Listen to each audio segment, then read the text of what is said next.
Seiko has been working hard to bring the Marinemaster front and center as the flagship piece over the past few years, and surprised us all with the smaller SJE series as the last version, which was smaller and totally different, although fantastic in my opinion.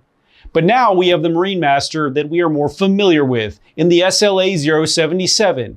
This one is much more similar to the SLA021 series that people loved, but is 2mm smaller on the case, has higher definition markers and font, a textured dial, and a far superior upgraded bracelet, to name a few differences. It is also priced lower than the SLA021. But will you still be upset when Seiko is giving you more and charging you less? Or will you love what they've done with this new Marinemaster? Let's find out.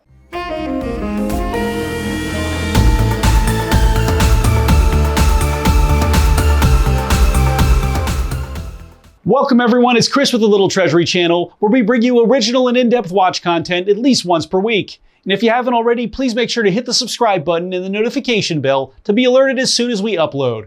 I'm from Little Treasury Jewelers, which is located in Gambrills, Maryland, and it's where you go when you're in the know. And if you can't make it to our store, check out our cutting-edge, user-friendly website, littletreasury.com, which is linked to our inventory in real time. All watches that I review are for sale and can be purchased, so please see our website or see the description below to contact us. If you're just joining us now, I'll go over the watch's detailed measurements and features, then I'll offer my personal opinion at the end. In our last video, I reviewed the Grand Seiko SLGW003 Dress Birch, which is possibly the best watch that they have ever made. It has the finest watchmaking they offer on the movement, combined with a very thin case and stunning new dial texture.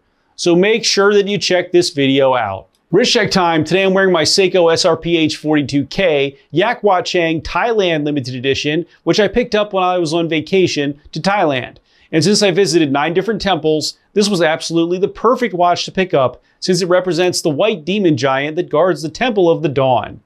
Now tell me which watch you're wearing while you're watching the video, and make sure to tell me why.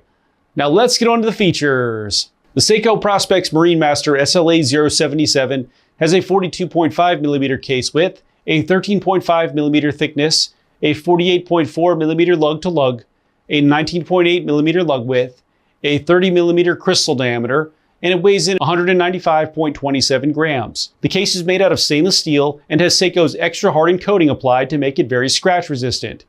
The case has angular surfaces divided between high polish and matte finish, but smooth curved edges, which gives it a very distinct look.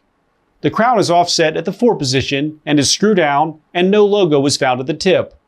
The sapphire crystal has beveled edges, which adds an optical illusion that makes the dial look larger and sits slightly above the bezel to help protect it from scratches. The bezel insert on this is not ceramic, but you know, it could fool anyone because it really does look ceramic, but it is the typical steel or aluminum that they use with an extra hardened coating applied. And it has a shiny black tone with white numerals and markers. Now let's go ahead and see how this bezel performs.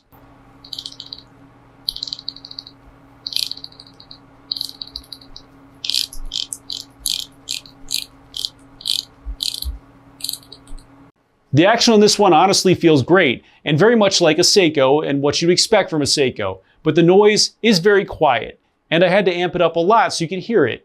So please keep in mind that it's not the loudest bezel, but it does align properly and it looks and moves nicely.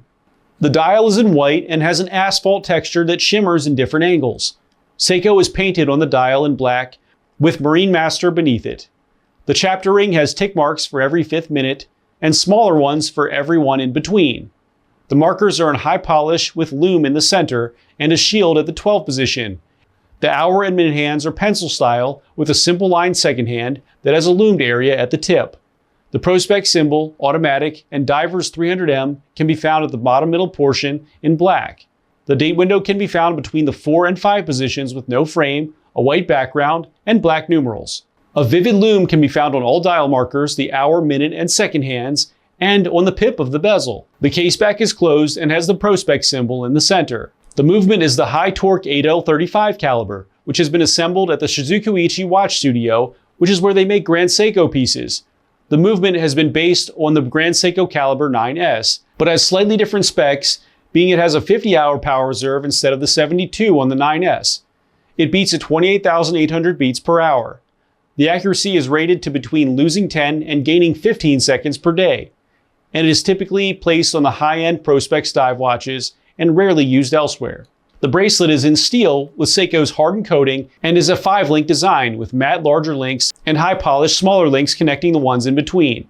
We have a locking pusher clasp with Seiko on the lock and 4 clicks of spring bar micro adjustment. The Seiko Prospex Marinemaster SLA077 is 300-meter water resistant. It's part of Seiko's standard lineup, and it can be yours for $2,900. Now for my personal opinion. So if you go look into a Seiko case, I promise you that this piece will grab your attention. It looks noticeably better quality than anything else that they offer, and it's absolutely an upgrade for them. The case finishing looks crisp and clean.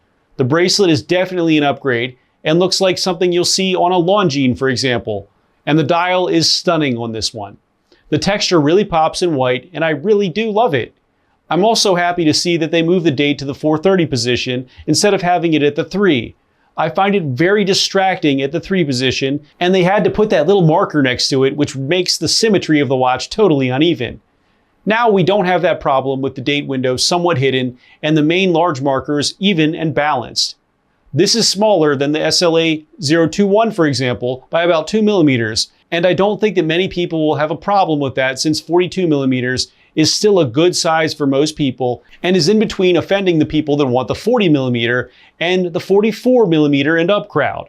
It is also 2 millimeters thinner than the SLA021 with the same depth rating and movement. So I'm not sure that anyone would want a thicker watch with the same specs, and that it's a definite improvement for sure. It really looks great on my 6.5-inch wrist and contours nicely.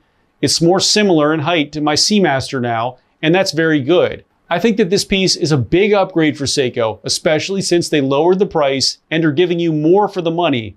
And I'll recommend this piece for anyone who wants a great mid-range diver that has a great neutral color scheme and just feels excellent to wear. Thanks for watching today, everyone. I really hope that you enjoyed the video. And of course, if you did, please make sure to hit that subscribe button, give this video a like, and share with all of your friends and your family members too. I look forward to seeing you next video.